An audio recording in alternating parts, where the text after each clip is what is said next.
Angry Birds. Your kid loves it. My kid loves it too. Yes, I do. And it's just one of a number of Android applications coming to in-flight entertainment in the not-too-distant future. I recently had an opportunity to check out Thales' next-generation IFE. I can tell you that Angry Birds is just the tip of the iceberg. Check out what Thales has planned for the cabin.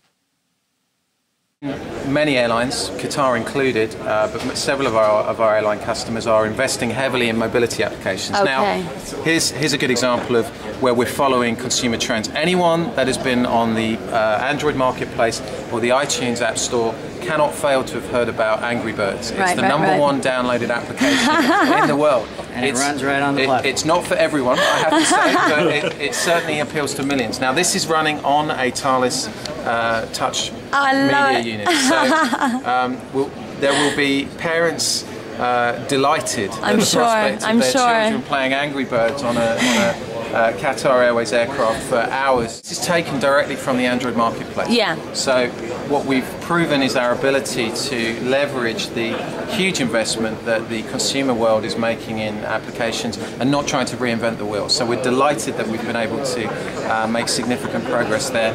And our applications portal, which is now available for access for both airlines and developers, is showing our first catalogue of those applications downloaded from the So you've already got something to show. We've got about 30 applications which are validated and in the catalogue today. We're aiming for about 100 by the end of the year. Fabulous.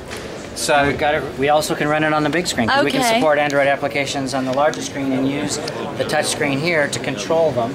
So you'll see it's the same user experience, but now I have, because this is a premium class situation where I'm too far away, I can then control it here with the touchscreen, just like I would if it was local. That's right. So and it's either running it locally or running up here with control. Or running either way, and you give that passenger the choice. You can do either. Exactly. Now you can, and of course you can do separate things. That's right. So I have my movie here, and I can do my puzzle here. And it would be essentially giving passengers basic applications for free. Then if they want to go ahead and get the internet or whatever and pay for that, that's their choice. Exactly. But they have and we can a certain amount here. The airlines can even embed some of their own content. For instance, we're hosting on our Touch PMU, because it's Android-based, we're hosting airline applications. They have their own portals, right, for accessing your itineraries and check-in and managing your flights. We have that running on here as well. Excellent. So a lot of different ways to leverage the connectivity. So every passenger would have access to a wide range of movies and audio and games and applications immediately on the seat. You can see it's a very soft touch on the touch screen, which comes from the fact that it's capacitive touch rather than assistive. It does support HD content, so 720p on the smaller screens, and on the larger screens all the way up to the 1080.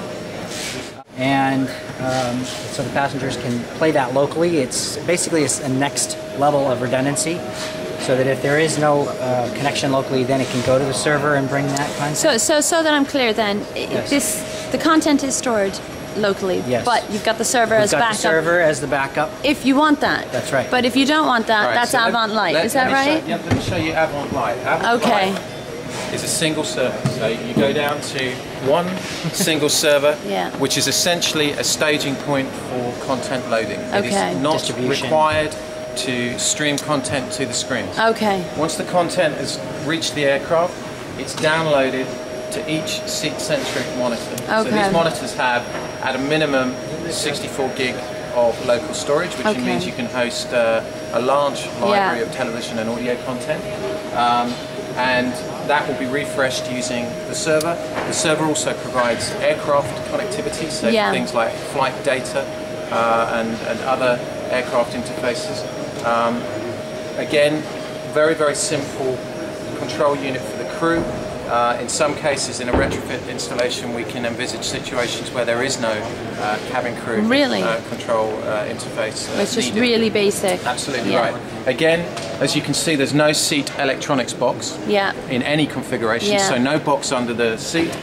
You know, we've responded to the market need, and again, we think particularly for retrofit and regional aircraft, this is a wonderful implementation of the overall top series Avant architecture. Now, when we talked last year, I do recall you saying that you guys are moving in this direction, that less dependency on the head end, but there are obviously premium carriers that are going to want that functionality. So at the same time, particularly now that we've announced a commitment for a launch customer on the A350, that particular customer is going to be installing the ultimate expression of what we can do. So as well as the seat-centric, triple redundancy architecture, we're expecting the award-winning touch passenger media unit, the touchscreen unit that you've seen. We're expecting laptop power. We're expecting large screens in premium cabins, as well as bulkhead-mounted screens in social areas, and that obviously will drive the need for a larger head end. However, there's a trade-off between cost and functionality. So we know that several of our airline customers are looking at much simpler, much more modest passenger product in return for a lower cost and a simpler installation. So there has been a step change in the cost profile and the architecture, but an in-seat system still represents the best in passenger experience. And if that system needs repaired, I mean, how do you go about it? If it needs some significant repair? Sure. Well, obviously the screens themselves can be replaced in entirety, but we also have designed the top series Avant monitors to be modular. So there are 4 different components within the screen itself.